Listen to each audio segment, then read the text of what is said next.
Pada siang hari ini kami bersama Pak Dandim 1701 akan melakukan rilis tindak pidana pembakaran dan juga tindak pidana kekerasan terhadap orang atau barang yang terjadi pada hari Kamis tanggal 28 Desember 2023, di mana tindak pidana ini terjadi pada saat iring-iringan jenazah almarhum mantan Gubernur Papua Bapak Lukas NMB, yang mana lokasinya di seputaran pertigaan lampu merah Waena.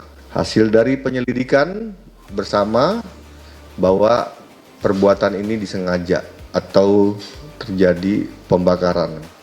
Ada 4 orang yang kita bisa amankan. Yang pertama, inisial HH, warga negara Indonesia, umur 23 tahun. Yang kedua, inisial EW, kewarganegaraan Indonesia, umur 18 tahun. Yang ketiga, inisial GD, umur 20 tahun. Yang terakhir atau yang keempat, CW, 1980, umur 43 tahun. Keempat orang ini kita tuduhkan pada pasal 187 ayat 1 KUHP dan pasal 170 KUHP Junto, pasal 64 KUHP Junto, pasal 55 ayat 1 ke 1 huruf E KUHP, di mana pasal ini berbunyi, barang siapa dengan sengaja menimbulkan kebakaran diancam dengan pidana penjara paling lama 12 tahun, dan barang siapa di muka umum bersama-sama melakukan kekerasan terhadap orang atau barang diancam hukuman penjara paling lama 5 tahun 6 bulan. Adapun modus yang dilakukan ke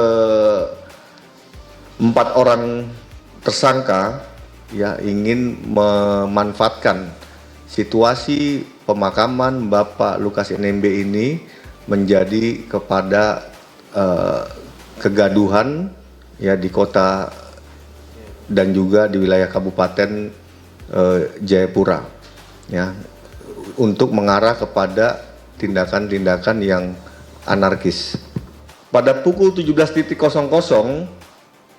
tersangka HH berlari ke arah deretan ruko milik Korem dikarenakan salah satu ruko telah terbuka dan ada api yang menyala.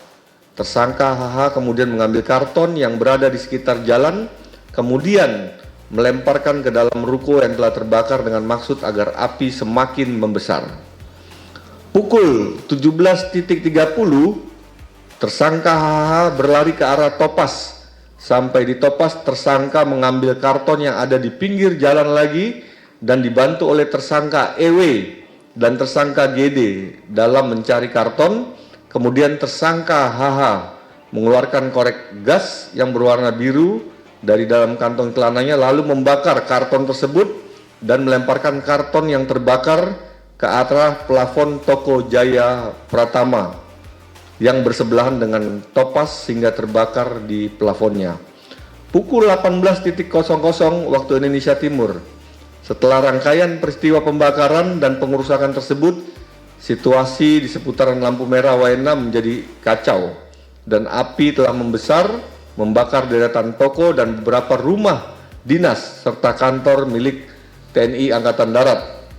Keempat tersangka tersebut keluar dari rombongan iring-iringan pengantar jenazah dan pulang ke rumah masing-masing untuk mengamankan diri. Kita sedang juga mencari pelaku-pelaku lain, karena tidak hanya 4 orang ini, pasti ada pelaku yang lain.